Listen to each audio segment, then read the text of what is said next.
બરાબર છે, હું કેમ આપી શકું? પણ અન્ય યુનિવર્સિટીમાં એટલે એ રાજ્યના શિક્ષણ મંત્રી નથી, આ નિયમો લાગુ નથી પડતા, તો તમારી યુનિવર્સિટી કેમ લાગુ પડે ભાઈ? એક જગ્યાએ છે પણ એમણે રજીસ્ટ્રેશન ને બધું એમની પણ ગમે યુજીસી ની ગાઈડલાઈનમાં નથી આવતી યુનિવર્સિટી, મને એટલું કહો જો ભાઈ સાહેબ, એ યુનિવર્સિટી યુજીસી ની ગાઈડલાઈનમાં આવે કે નથી આવતી? એક જવાબ મને આપો, બીજો કોઈ જવાબ. તો કેમ ત્યાં એન્ટ્રન્સ ચાલુ છે?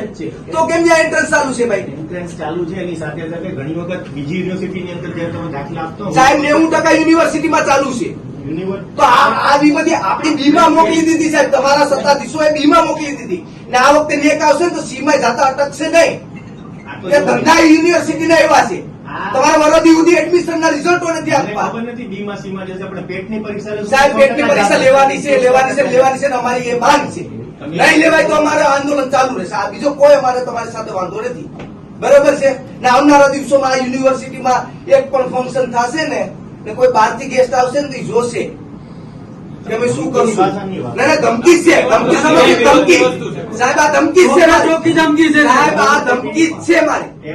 હા, તમારે થાય કરી લેવું, તમારે જેને કેવું હોય એને છૂટ છે. વિદ્યાર્થીઓ માટે તમારે જેલમાં મોકલવા હોય તો જેલમાં જશો. એક બાજુથી તમે નિવેદન સાહેબ, આવેદન આપો છો, બીજી બાજુ આવેદન અમે આપી ચુક્યા, તમને પ્રેમથી સમજાવી ચુક્યા, છતાં તમે કોઈ અઠવાડિયું 10 દિવસથી કોઈ પ્રકારનો નિર્ણય નથી લેતા.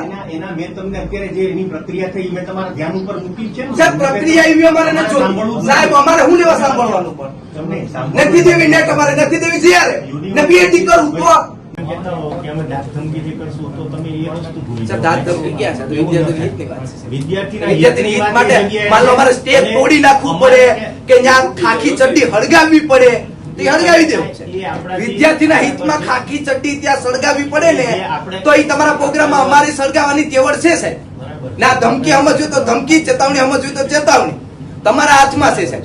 8 સબ્જેક્ટમાં બાકી છે, ત્યાં નથી તો તમે કરજો કે ભાઈ હા 8 સબ્જેક્ટમાં અમે ઇન્ટરેસ્ટ લેશું, વાત પૂરી થાય સાહેબ.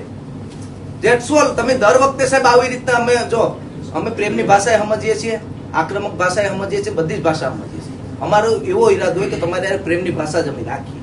અમારો તમારો કોઈ વ્યક્તિગત દુશ્મની નથી, બરાબર છે ને? અમે કોઈ વ્યક્તિગત